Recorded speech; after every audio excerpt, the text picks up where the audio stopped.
ಇಬ್ರಿಯರಿಗೆ ಬರೆದ 2ನೇ ಪತ್ರಿಕೆ.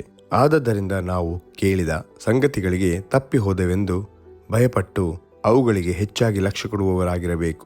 ಯಾಕಂದರೆ ದೈವದೂತರ ಮೂಲಕ ಹೇಳಲ್ಪಟ್ಟ ವಾಕ್ಯವು ಸ್ಥಿರವಾಗಿದ್ದು, ಅದನ್ನು ಮೀರಿ ಮಾಡಿದ ಪ್ರತಿಯೊಂದು ತಪ್ಪಿಗೂ ಅವಿಧೇಯತ್ವಕ್ಕೂ ನ್ಯಾಯವಾದ ಪ್ರತಿಫಲ ಉಂಟಾದ ಮೇಲೆ ನಮ್ಮ ಮುಂದಿಟ್ಟಿರುವ ಈ ಅಂತ್ಯವಿಶೇಷ ರಕ್ಷಣೆಯನ್ನು ನಾವು ಅಲಕ್ಷ್ಯ ಮಾಡಿದರೆ ತಪ್ಪಿಸಿಕೊಳ್ಳುವುದು ಹೇಗೆ?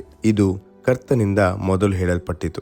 ಆತನಿಂದ ಕೇಳಿದವರು ಇದನ್ನು ನಮಗೆ ಸ್ಥಿರಪಡಿಸಿದರು. ಮತ್ತು ದೇವರು ಅವರ ಕೈಯಿಂದ ಸೂಚಕ ಕಾರ್ಯಗಳನ್ನು, ಅದ್ಭುತ ಕಾರ್ಯಗಳನ್ನು, ನಾನಾ ವಿಧವಾದ ಮಹತ್ಕಾರ್ಯಗಳನ್ನು ನಡೆಸಿ ಪವಿತ್ರಾತ್ಮವರಗಳನ್ನು ತನ್ನ ಚಿತ್ತಾನುಸಾರವಾಗಿ ಅವರಿಗೆ ಅನುಗ್ರಹಿಸಿ ಅವರ ಮಾತಿಗೆ ಸಾಕ್ಷಿ ಕೊಡುತ್ತಿದ್ದನು.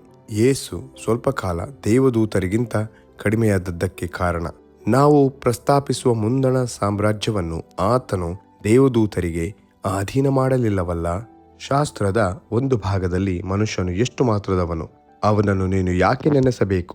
ಮಾನವನು ಎಷ್ಟರವನು, ಅವನಲ್ಲಿ ಯಾಕೆ ಲಕ್ಷ್ಯವಿಡಬೇಕು? ಅವನನ್ನು ದೇವದೂತರಿಗಿಂತ ಸ್ವಲ್ಪವೇ ಕಡಿಮೆಯಾಗಿ ಮಾಡಿದೆಯಲ್ಲ. ಪ್ರಭಾವವನ್ನು, ಮಾನವನ್ನು ಅವನಿಗೆ ಕಿರೀಟವಾಗಿ ಇಟ್ಟಿ ಎಲ್ಲವನ್ನು ಅವನ ಪಾದಗಳ ಕೆಳಗೆ ಹಾಕಿ ಅವನಿಗೆ ಅಧೀನ ಮಾಡಿದ್ದೀಯಲ್ಲವೇ ಎಂದು ಸ್ಪಷ್ಟವಾಗಿ ಹೇಳಿದನು. ಆತನು ಎಲ್ಲವನ್ನೂ ಮನುಷ್ಯನಿಗೆ ಅಧೀನ ಮಾಡಿದನೆಂಬುದರಲ್ಲಿ ಅವನಿಗೆ ಒಂದನ್ನಾದರೂ ಅಧೀನ ಮಾಡದೆ ಬಿಡಲಿಲ್ಲವೆಂದು ಹೇಳಿದ ಹಾಗಾಯಿತು. ಆದರೆ ಎಲ್ಲವೂ ಅವನಿಗೆ ಅಧೀನವಾಗಿರುವುದನ್ನು ನಾವು ಇನ್ನೂ ಕಾಣುವುದಿಲ್ಲ. ಆದರೂ ದೇವದೂತರಿಗಿಂತ ಸ್ವಲ್ಪ ಕಡಿಮೆಯಾಗಿ ಮಾಡಲ್ಪಟ್ಟ ಒಬ್ಬಾತನು, ಅಂದರೆ ಯೇಸುವು, ಪ್ರಭಾವವನ್ನು, ಮಾನವನ್ನು ಕಿರೀಟವಾಗಿ ಹೊಂದಿರುವುದನ್ನು ನಾವು ನೋಡುತ್ತೇವೆ.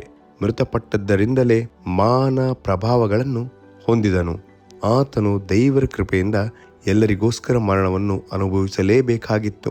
ಸಮಸ್ತವು ಯಾವನಿಗೋಸ್ಕರವೂ ಯಾವನಿಂದಲೂ ಉಂಟಾಯಿತೋ ಆತನು ಬಹುಮಂದಿ ಪುತ್ರರನ್ನು ಪ್ರಭಾವಕ್ಕೆ ಸೇರಿಸುವಲ್ಲಿ ಅವರ ರಕ್ಷಣಾಕರ್ತನನ್ನು ಬಾಧೆಗಳ ಮೂಲಕ ಸಿದ್ಧಿಗೆ ತರುವುದು ಆತನಿಗೆ ಯುಕ್ತವಾಗಿತ್ತು. ಯಾಕಂದರೆ ಪವಿತ್ರ ಮಾಡುವ ಆತನಿಗೂ ಪವಿತ್ರರಾಗುವವರೆಲ್ಲರಿಗೂ ಒಬ್ಬನೇ ತಂದೆ ಇದ್ದಾನೆ.